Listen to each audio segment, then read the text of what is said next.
കൂട്ടുകാർക്കും നമ്മുടെ ചാനലിലേക്ക് സ്വാഗതം. അപ്പോൾ ഇന്നത്തെ എൻ്റെ വീഡിയോയിൽ ഞാൻ പറയുന്നത് ചുമ പമ്പ കടക്കാനുള്ള ഒരു ഈസി റെമഡിയാണ്. അതിന് വേണ്ടത് കൽക്കണ്ടം, ആടലോടകം, ഇവ രണ്ടും കൂടി ഒരു മിക്സിയിൽ അടിച്ചെടുക്കുക. ഒരു സ്പൂൺ വെള്ളത്തിൽ അടിച്ചെടുത്ത് വെച്ചതാണിത്. അതിലേക്ക് ഒരു ചെറിയ സ്പൂൺ കുരുമുളക് പൊടിച്ചതും കൂടി ചേർക്കുക. പൊടിച്ചതായാലും ഇടിച്ചതായാലും കുഴപ്പമില്ല, അതും കൂടി ചേർത്ത് നന്നായി മിക്സ് ചെയ്യുക. കാരണം കുരുമുളക് നല്ലതാണ് ചുമക്കൊക്കെ.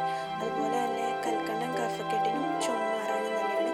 ആടലോടകം പിന്നെ ബെസ്റ്റാണ് ചുമ മാറാൻ. ഇതുണ്ടാക്കിയ ശേഷം നമ്മൾ കുടിക്കുക. ദിവസം രാവിലെയും വൈകിട്ടുമായിട്ട് കുടിക്കുന്നതാണ് ഉത്തമം. 100% ഗ്യാരണ്ടിയാണ്. വളരെ പെട്ടെന്ന് തന്നെ നമ്മുടെ ചുമ പമ്പ കിടക്കും. ഒരു 3 ദിവസം കുടിക്കുമ്പോൾ തന്നെ നമുക്കിത് നല്ല വ്യത്യാസം വന്നിരിക്കും. ഞാൻ പണ്ട് മുതലേ ഇങ്ങനെയാണ് ചെയ്യാറുള്ളത്. ചുമ വരുമ്പോൾ ഇങ്ങനെ ആടലോടകവും കൽക്കണ്ടവും കുരുമുളക് പൊടിയും കൂടെ ചേർത്തിയാണ് മിക്സ് ചെയ്ത് കുടിക്കുന്നത്. വളരെ ബെസ്റ്റ് റെമഡിയാണ്. എന്തായാലും ഇത് പൂർണ്ണമായിട്ടും മാറുക തന്നെ ചെയ്യും. അപ്പോൾ നിങ്ങൾക്ക് ഇന്നത്തെ എൻ്റെ വീഡിയോ എല്ലാവർക്കും ഇഷ്ടപ്പെട്ടെന്ന് കരുതുന്നു. ഇഷ്ടപ്പെട്ട് കഴിഞ്ഞാൽ താഴെയുള്ള ലൈക്ക് ബട്ടണിൽ ഒന്ന് ക്ലിക്ക് ചെയ്യൂ. അതുപോലെ തന്നെ സബ്സ്ക്രൈബ് ചെയ്യാത്ത ആരെങ്കിലും കൂട്ടുകാരുണ്ടെങ്കിൽ ഒന്ന് സബ്സ്ക്രൈബ് കൂടി ചെയ്യൂ.